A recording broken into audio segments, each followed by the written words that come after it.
Just so, the frailest poppy seed and the mightiest banyan tree, the bulb, the plant, the tree seed, all know that they can express the greatest. Each has an exact picture or representation of what it must express. So must we have an exact picture within ourselves of what we desire to express. Then there must be an inner perfecting wrought by hourly preparation, and this perfection will come forth. No flower ever burst into full bloom without this perfecting inner urge. A moment before, the bud was confined within the sepal sense of self, but when this inner perfection is complete, the flower bursts forth beautiful. As the seed that falls into the ground must first give forth from self in order to grow, develop, and multiply, so must we give forth from self to unfold. As the seed must first burst its shell in order to grow, so must we burst our shell in order to grow. So must we burst our shell of limitation to begin our growth. When this inner perfection is complete, we must come forth beautiful, the same as the flowers. As with an individual, so with a nation.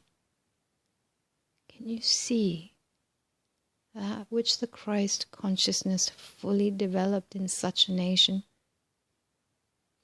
Can you not see that with the Christ consciousness fully developed in such a nation, whatever is undertaken by it or its people must work out for good to all, for the very root or heart of all government is the consciousness of those governed.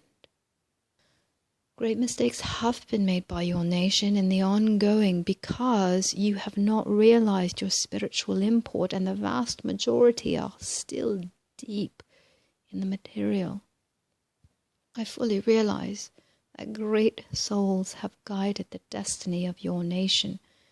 I also realize how little those great souls have been appreciated until they have passed on. The way has been jagged and bushy, a hard way, because man in his limited concept thus far let only the mortal concept build the way.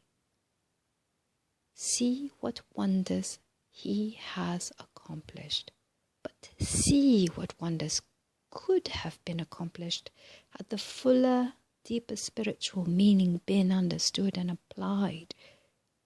In other words, had the Christ been placed at the helm of your ship of state, and could all have known the truth as Jesus did, that the Christ is in every man, and that all are one, what wonders would stand revealed today?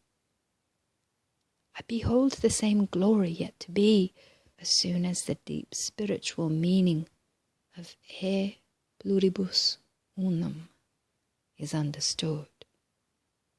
Do you not realize that it is one of the first great laws of God, the one expressing through the many, one of all and for all?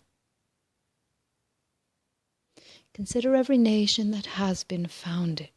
Those founded on true spiritual perception have endured the longest and would have endured forever had not materialism been allowed to creep and gradually undermine the whole structure until they fell by their own abnormal weight or were consumed by the misuse of the law that gave them birth.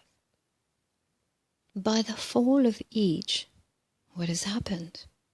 The principle, or God part, was preserved until in each succeeding failure we can trace a gradual rise or upward ongoing in each successive stage until finally all must end in God, one of many. My brothers, it does not need a prophet to bring you to a realization of this.